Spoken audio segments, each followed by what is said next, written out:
We are live for the final debate, and the debate topic is, should we be investing in cryptocurrency? And to debate this, we have Ran Neu Ner and David Shapiro. David joins us from New York. He told me he got up at 5:15 this morning. Thank you, David, for that. Let's just go into a little bit of a bio for people who don't know you. Ran Neu Ner, we had him on the panel discussion a minute ago, globally recognized cryptocurrency expert and serial entrepreneur. He's the creator, the host, and the producer of the world's first and only weekly televised cryptocurrency investment show. And he's ranked in the top 10 most influential people in the blockchain space worldwide. Ran is currently the CEO of On-Chain Capital, a crypto asset fund and advisory service. And David Shapiro from New York, well, actually generally based in South Africa, but in New York at the moment, one of South Africa's most renowned stock market experts, having worked on the JSE for 49 years, and he's managed funds which have won multiple Raging Bull Awards. David is currently Chief Global Equity Strategist at Sasfin Wealth. Okay, so I'm going to ask David to kick this off. David, we were just talking about this off air a minute ago. I remember in the beginning of 2018, you tweeted that the Bitcoin bubble was over. You were right. It was over at that point. But maybe you can explain, you're not a great fan of Bitcoin or cryptos generally speaking. Why is that?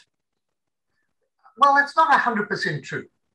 It's not that I'm not a fan. It's just that I'm not in favor of it. And that's my personal view. When I say personal view, that's because it doesn't really suit where I am in a market. You know, I don't care what people do with their money, to be honest.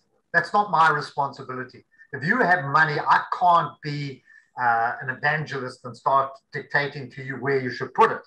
You can decide wherever you want to. That's not up to me.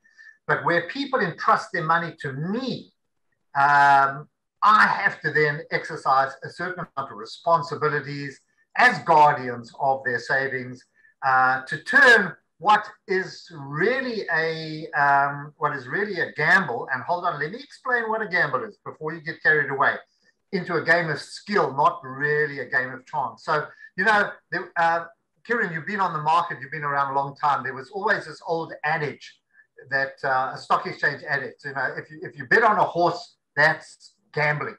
If you bet you're going to make straight in poker, that's entertainment. But if you bet that the gold price is going to go up $10, we call that business. So that's a contingency, and that's what we're faced with all the time. So we have to take a lot of care. That kind of risk that we faced every day, we have to be able to manage it, particularly where you're dealing with other people's money. So I'm not in a situation where I can really go into cryptos at this point. And I'm going to say that at this point. And we can carry on this argument. At the moment, I will only start to look at issues once we get into regulated markets. And I think we're heading that way. Markets are starting to head, or the crypto markets are starting to head into that kind of realm. Gary Gessner, even yesterday, he's the head of the SEC, and he's an expert on that. He's been lecturing at MIT for about the last 3 or 4 years on cryptos. He doesn't say he's a fan, but he understands it. And I think what we're starting to see is that there is a move towards regulated markets. And I don't want to take up too much time in the introduction. We can go into a lot more reason around it, but I'm saying that's the fundamental backdrop of where I am. You know, and if you want me to give you examples or issues around unregulated markets, we know what happened in 2008, 2009. We have very smart people being given a nice computer, very fast computer with lots of power. They've got mathematical backgrounds. They're given a bit of leverage, and we end up with credit default swaps that spread a virus around the world. So I'm saying we've seen what can happen in unregulated markets. So I'm saying my big fear is to delve into those. So those are the fundamental issues. But I mean, there's a lot more detail we can start discussing around that. So as my intro, that's where I am. I'm not against it. It just doesn't suit where I am in the kind of portfolios that I manage. But if I am going to look at it, I will only look at it when we start to get into some form of regulation. So I'll leave it there for the meantime. Okay, Ran, David's left the door open there. He says, for the time being, he's not in cryptos, but it looks like he's wide open for convincing. How are we going to push him through that door? Over to you, Ran. Well, I want to address a few of the points that you've made.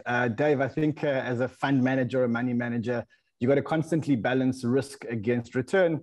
And I think you know very well that the higher the risk, generally the higher the return. And so possibly a strategy may be to take a very small percentage of any portfolio and to put it into a asymmetrical asset that has been overperforming any other asset class in the world over the entire time period that it's been in existence. And perhaps that could increase the upside of the portfolios.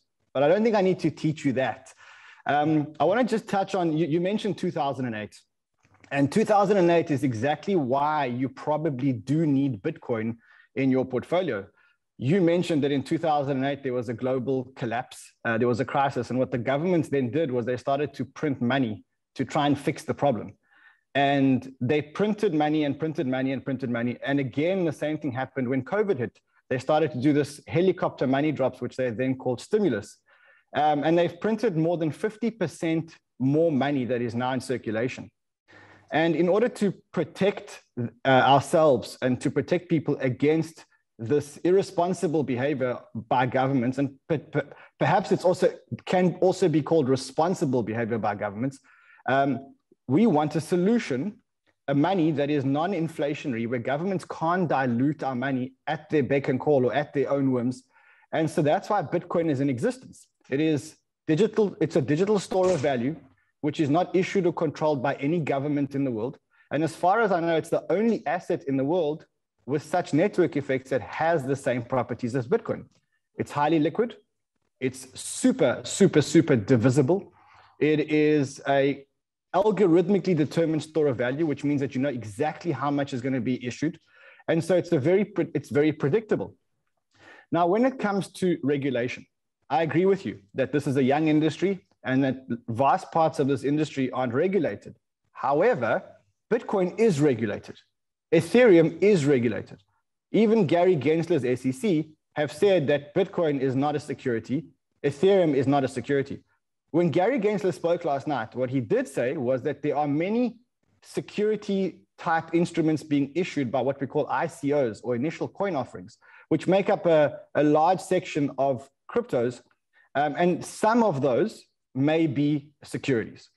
But the SEC has ruled on Bitcoin and Ethereum. Now, going back to the first point, up until now, any fund manager that has included Bitcoin in their portfolio for a significant period of time, and I'm going to define significant period of time as longer than 1 year, which is possibly the average, a reasonable average time for a fund to hold an asset of this nature, has made outsized returns on Bitcoin by far. And I'll give you some of the numbers. I actually wrote them down. But if you invested in Bitcoin just for the last 5 years, you would have made 6,701% return. If you would have invested in gold, you would have made 81% return. If you would have invested in the NASDAQ, you would have made 159%. So you have a 40 times overperformance by this asset. And all you need to do was take a very small part of your portfolio. So I appreciate that not everyone knows what we know, and not everyone is as deep as we are. But we do recommend that any fund manager should be responsible and should have a small part of their portfolio in it, because it is possibly the only asset that can give you such upsized returns in a portfolio. David, your answer to that? I think you're on mute.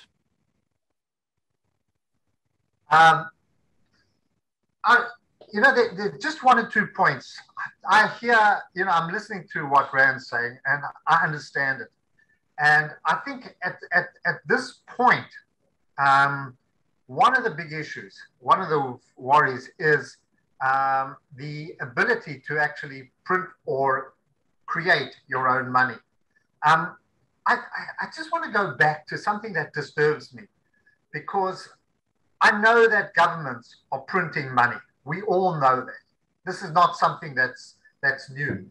But even if you go back to that 2008, 2009 period, and the big worry is that Okay, so let me restate this. If you're saying, listen, we just want an asset that's going to complement perhaps the central banks or complement monetary theory or monetary policy, there may be a point there. You know, that's a role that gold used to play, which doesn't play anymore. I'm not a gold not fan.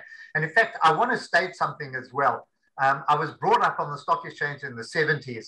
And at that point, we bought gold mines, but they were the mines. You know, they mined the gold. It wasn't as though we were buying the gold themselves.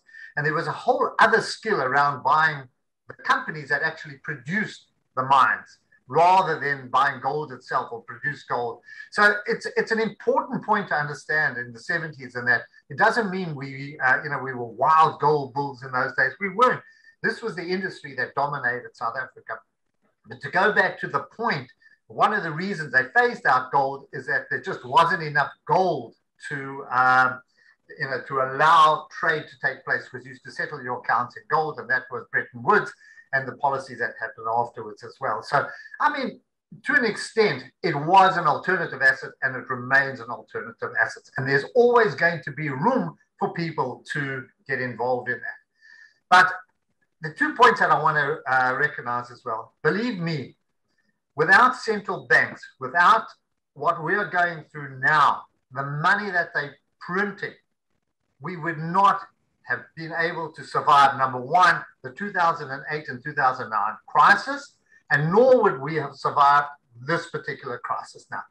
So there's another issue on that, and maybe this is not what Ran was saying, but he was pointing out that we just need an alternative assets. But I'm a great fan of Jay Powell, for the reason is that he understands that you've got to remove some of the question marks around what the Fed is doing, which is really a Wall Street-driven policy, and you have to go down to the ground floor and look at those people who've been hurt by what's happening. And if you listen to Powell, he keeps saying, we will not pull out, we will not stop this until everybody else is in the same position that we were before we went into it, where unemployment is down. So there's a disconnect between what the government does, between Wall Street and Main Street.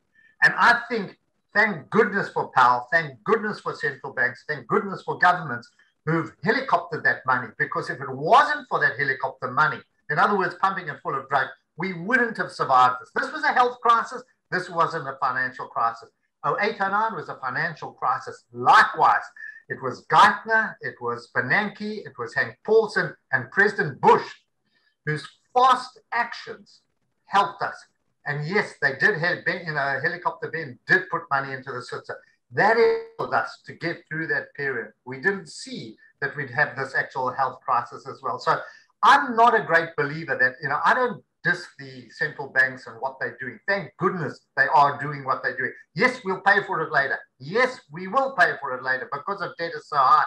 But it's like taking a drug out of the system, at the moment, not being able to vaccinate people. The effect would have been the same thing. And now I've been talking so much, I forgot what the other point I was going to make. Let's hand it back to Ran. I think we agree on a lot of points. I must say, I said fortunately or unfortunately when I referred to the central banks.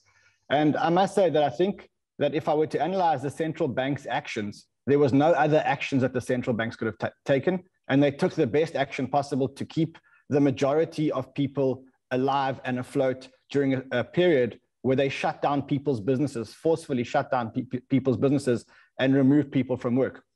With that said, that helps the masses, but anyone that was holding or is holding currency, US dollars, any other currency where money was printed, was very, very, very badly disadvantaged. And what we're seeing right now is we're seeing inflation like we've never seen it before. They're only admitting to 5.5% inflation and they're saying that it's transitory. But you walk into a Tesco or you walk into a Whole Foods in New York and you'll see that things are actually 40 to 50% more expensive at the moment. And that's the real inflation that people are thinking. And that kind of makes sense because they did print 40 to 50% more US dollars. So, like for like, anyone who was sitting on US dollars and didn't invest in stocks or gold or limited supply assets is very, very badly disadvantaged just by holding the same US dollars. And again, I say, there's probably nothing else that they could have done.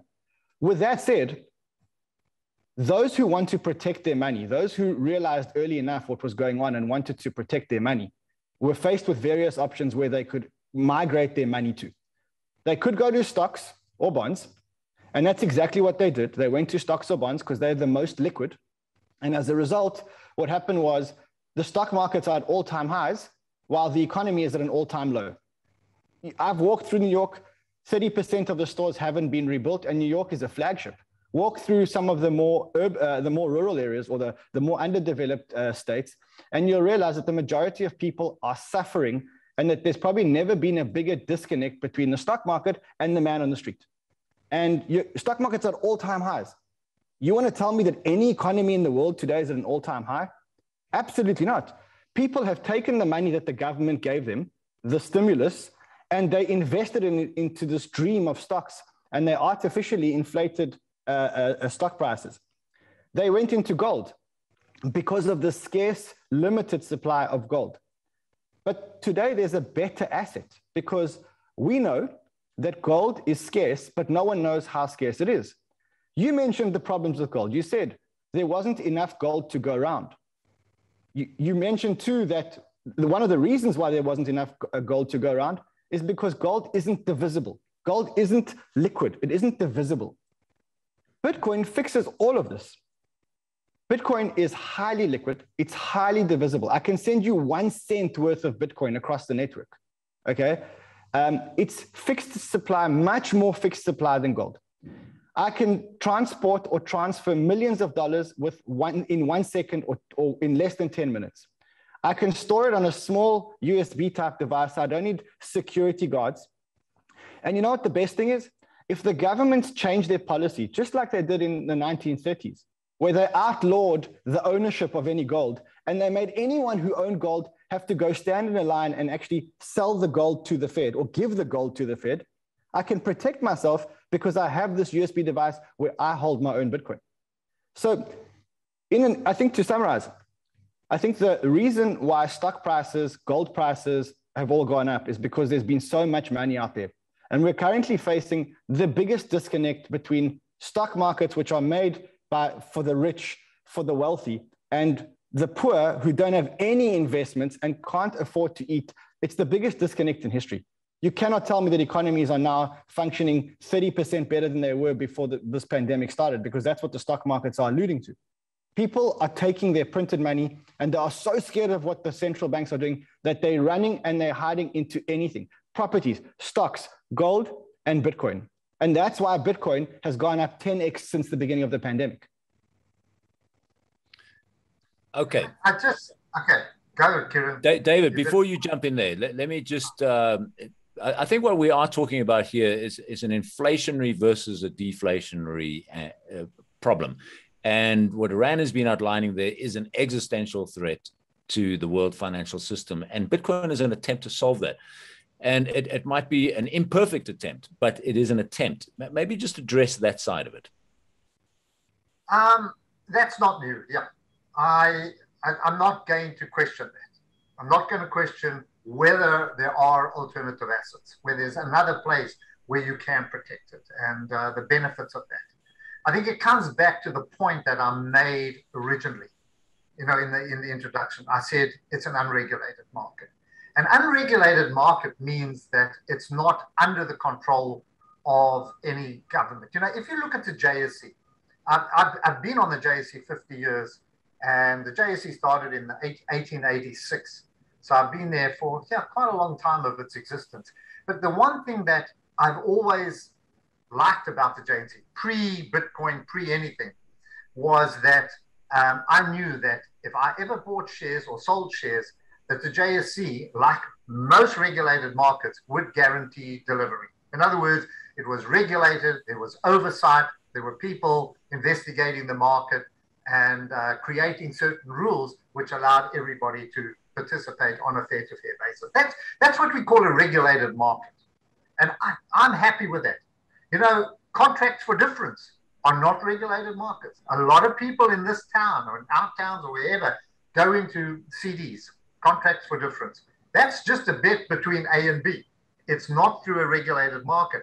and just going back to the 2008 and 9, you know, all those credit default swaps were in an unregulated market between broker A and broker B, or institution A and institution B. You couldn't guarantee delivery of the deal.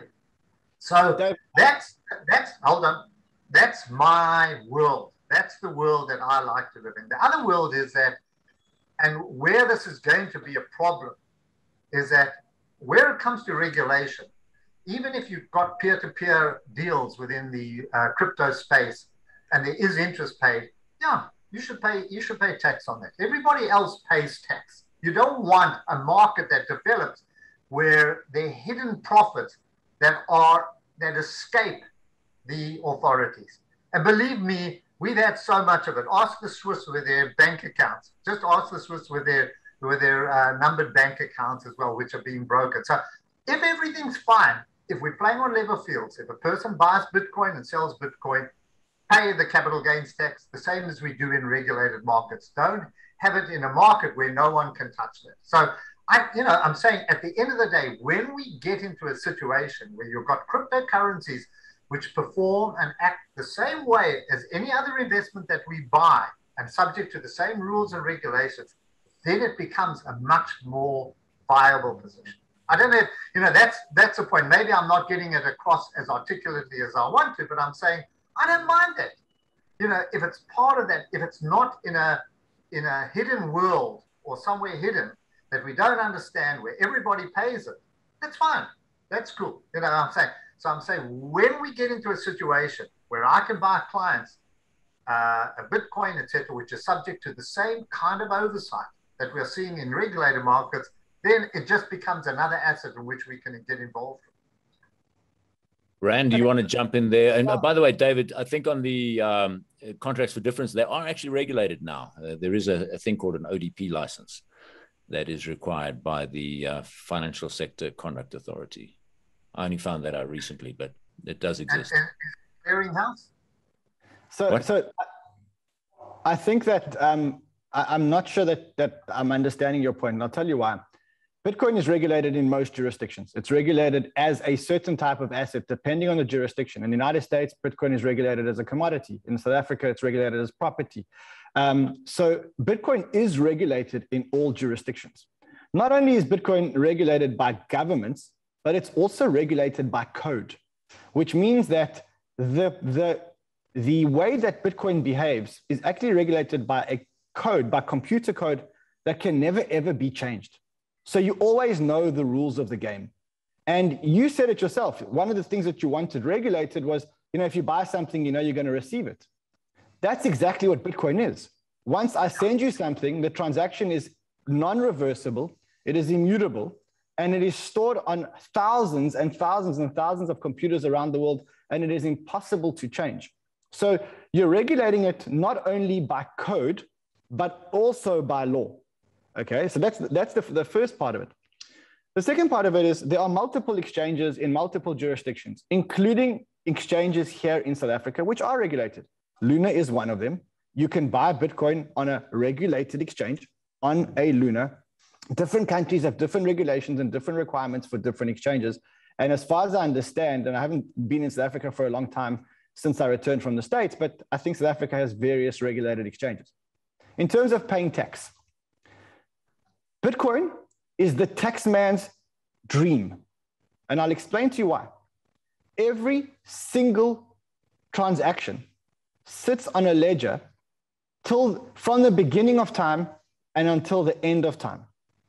And let me tell you, with one button, any receiver of revenue can tell you exactly how much money you've made within 15 seconds.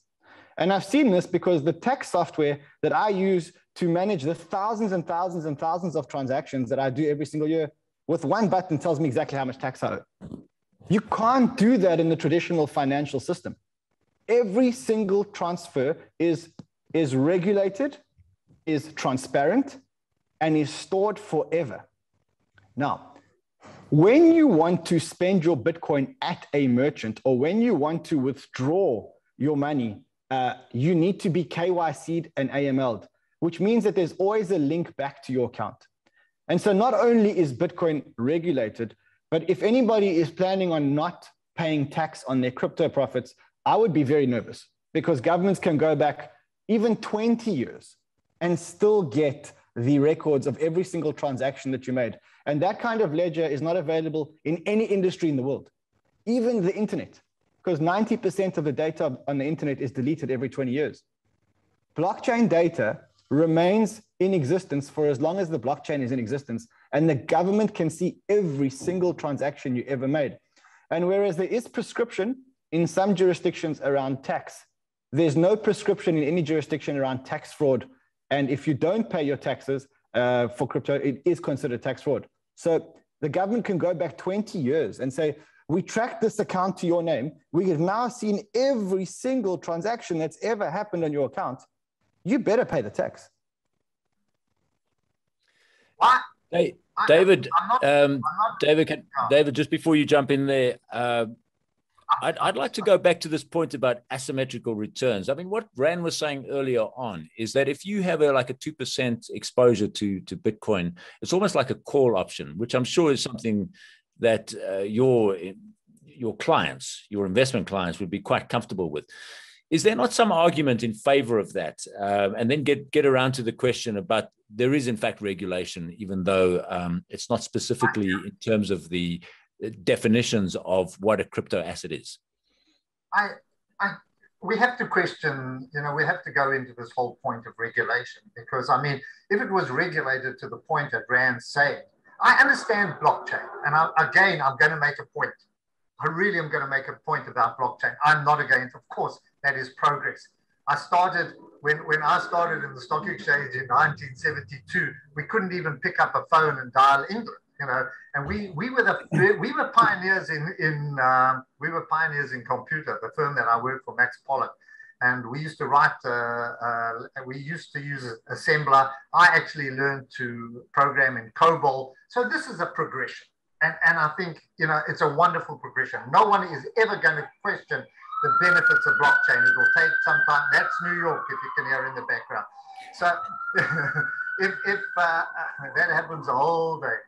So the point being is that I fully understand where blockchain is going. I don't understand it mathematically, but I understand that this is just progress that we're going to make. And I support all the benefits that, we've heard around blockchain.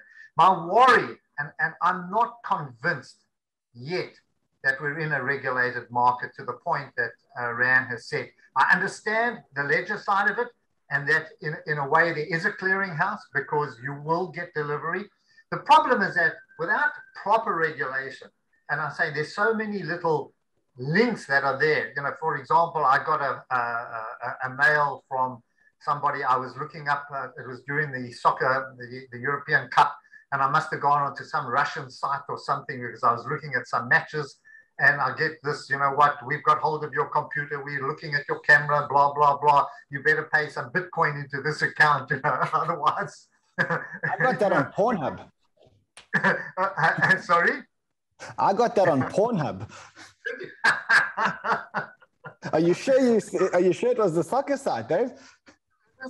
This was some, remember, who was it? Macedonia or someone? Who were they? Which team was in there? I think it was Macedonia, and I was trying to look up a result on Macedonia, and then suddenly you get into links there that's so funny. And I got the same kind, got this thing. Hold on a sec, Anyway, but that worried me. That worried me that it's still being used to an extent that, if they would have said to me, drop a few $1,000s around the corner at the Starbucks, I would have felt happier. But my point is, and I really am not convinced, and this is not a criticism of Rand at all, that we're in that regulated space where we're comfortable enough to do something like this, to start buying Bitcoin or involve in it, where it would appear on my portfolio. So I'm saying, hold on. It's somewhere that we have to head to. Okay, otherwise Gary Gessner wouldn't have gone up last night and saying, listen, we're going to start putting new rules in. If he was comfortable with things, he wouldn't have done that. And that's the point that I'm making. Janet Yellen saying the same kind of thing. So when we get to that point, and this is the point we will get to, and believe me, markets throughout time have been unregulated. You're seeing it in China at the moment with the in another form with the tech companies. We're seeing it in America. We're seeing it in Europe where they're going at tech companies. Why? Because those tech companies grew outside of the claims of the regulators. And the regulators are trying to catch up. And that's the same kind of thing that we're seeing with Bitcoin as well. Let the regulators put in rules that we feel comfortable with. I hear, I listen to what Ran says, and it's something that I haven't heard before, but I'm saying I want to get to that point. I want to get to the point that if I do want to buy gold, if I do want to buy platinum, if I do want to buy, a Bitcoin, I can do it knowing that it's in a market that I'm comfortable. We'll get there. There's still these things take time. So I'm not a Luddite in that sense. I'm just saying those are the conditions that I'm not going to go into what I look for in a portfolio because I'm big in high tech and I love technology. And all of our portfolios, most of our portfolios are offshore in those areas, in the areas that are now transforming economies and that. But I'm not going to say, listen, never, that's wrong. But I do want to regulate. So in terms of regulation, Ran, if just a housekeeping point here, we want to wrap up by 2:00, so we've got 7 minutes left.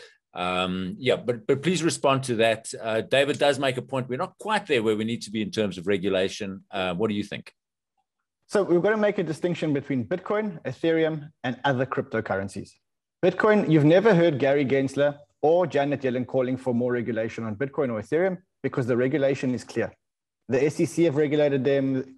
Every single FinCEN, every single one of the jurisdictions and of the regulatory bodies in the States and most other countries have already regulated Bitcoin and Ethereum. So let's differentiate that from the 11,000 other coins that are on the market, because I don't think that this discussion is about that.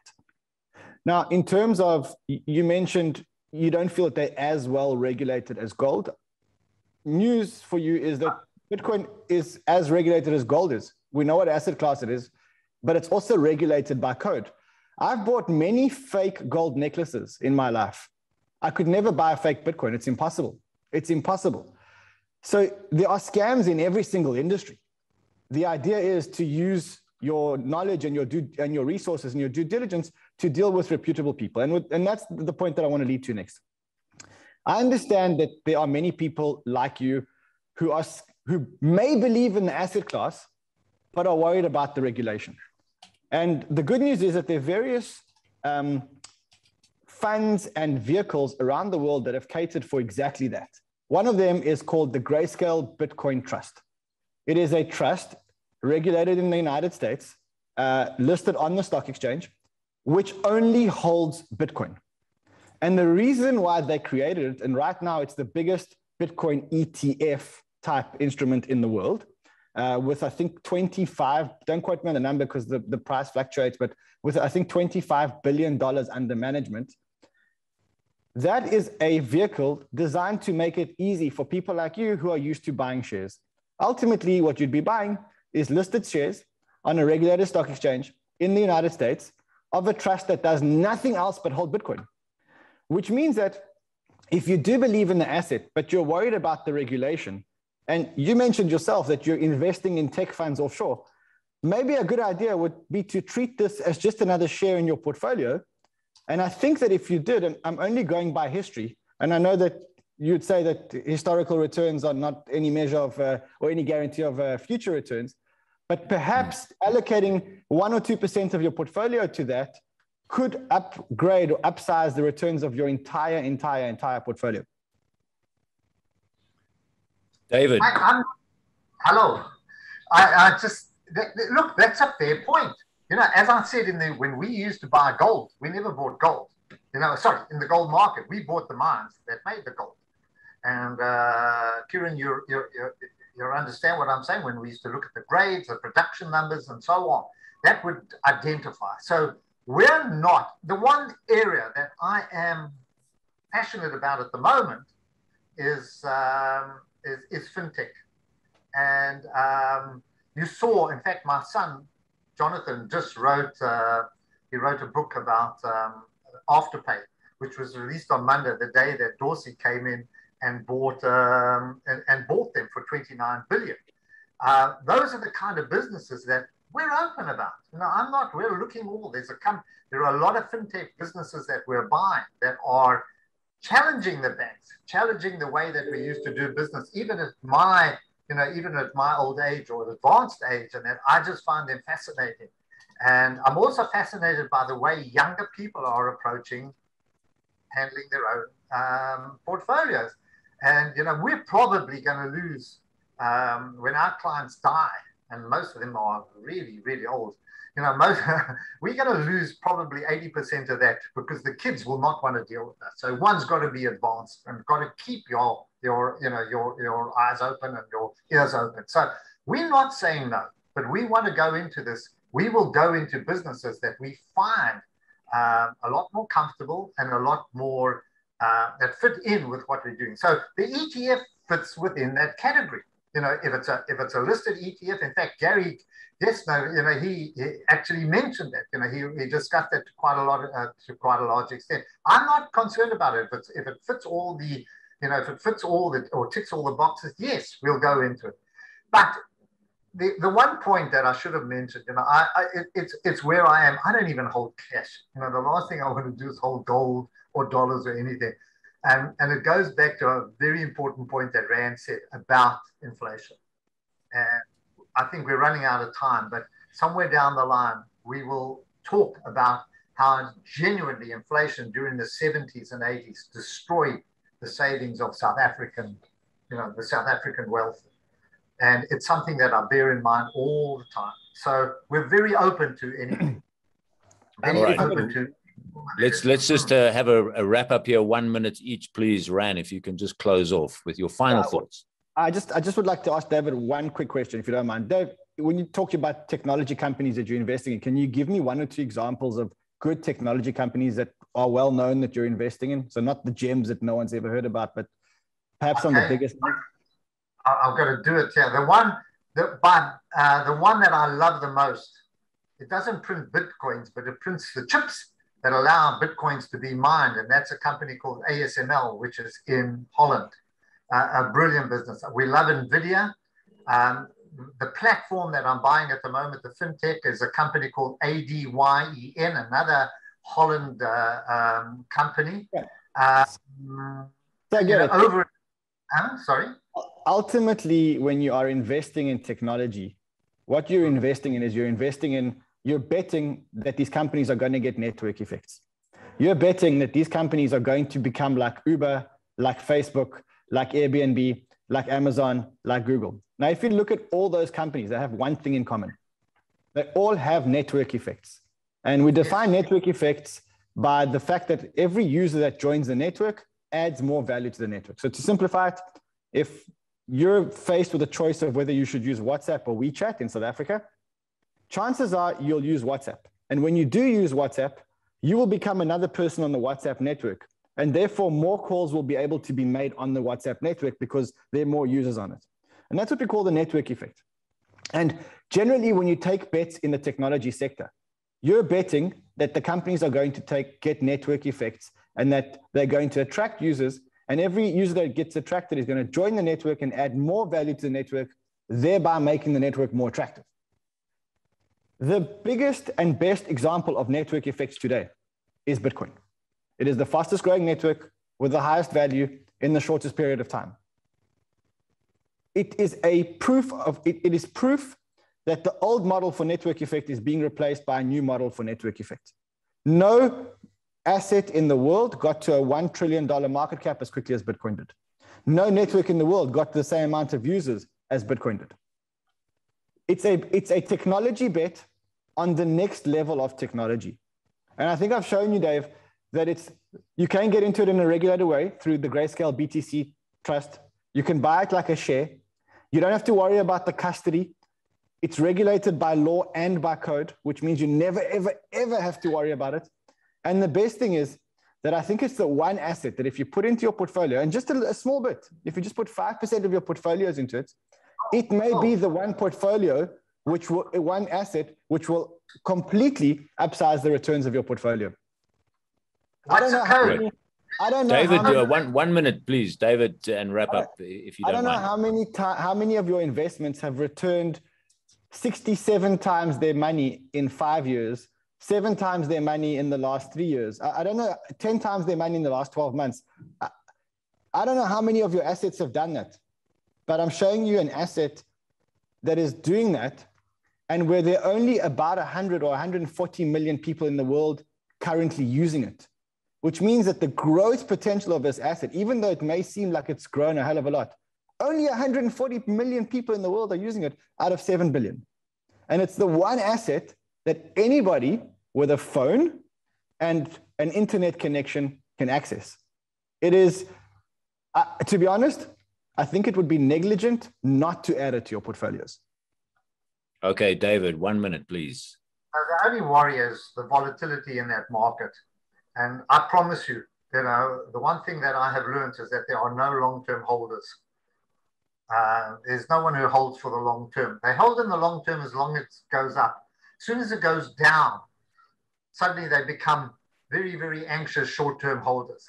Meaning that, Ran, another point we should have actually discussed this, is the huge volatility that we see in cryptocurrencies, in Ethereum. Even on a risk-adjusted return, Even on a risk-adjusted return. Even on a risk-adjusted return, Bitcoin has outperformed in every single year since 2014. Even on a risk-adjusted return. I'm not going to argue that point. I'm going to argue from somewhere in March or April to where it is now. When you put it in at 60,000, it goes down to 40. Believe me, you're going to get more phone calls than you can imagine. But you're not short-term investors, Dave. Come on, you know better. You're not short-term investors. You guys back your winners. You guys buy things and you hold them forever. You don't short-term. We're not in this for 3 months. We're in this for 5 years. We're in this for 3 years. We're in this for 10 years. You're not short-term. You're not punters. You're not traders. Come on. You're not gonna panic sell after 3 months. Yeah, you obviously haven't got a client base like we have, where when the markets go down, believe me, the phone calls come. Even though historically we've got great risk returns over years and years, people start to watch on a day-to-day basis, and that's one of the drawbacks, Ciaran, of modern technology, and that it allows you to measure your wealth on a minute-to-minute basis, rather than like in the old days where you get a statement at the end of the month. So volatility is a big issue. It's a big issue, and hopefully that will address where, as the markets increase, so the volatility starts to reduce. But I promise you, that kind of volatility we see can turn people upside down. And the next debate we have, which will be in a few months' time or something, I will buy Bitcoin for clients, and when it goes up and down, I'm going to record the conversations for Ran. Record the congratulatory conversations at the end when they withdraw their funds and say, "Thank you, Dave. You outperformed every other fund manager because you had the foresight and you're willing to take a little bit of a risk." Yeah. Okay. What? Good debate. Can we leave it at that and just move this over to the session breakaways at the side? Wonderful insights, David. Thank you very much as well. For challenging us. From the traditional point of view, I think there are things there that you made us think about. Ran as well. Very compelling arguments why Bitcoin or crypto should be a part of any responsible portfolio, given the asymmetric returns. In other words, the huge upside that you gain for relatively little downside.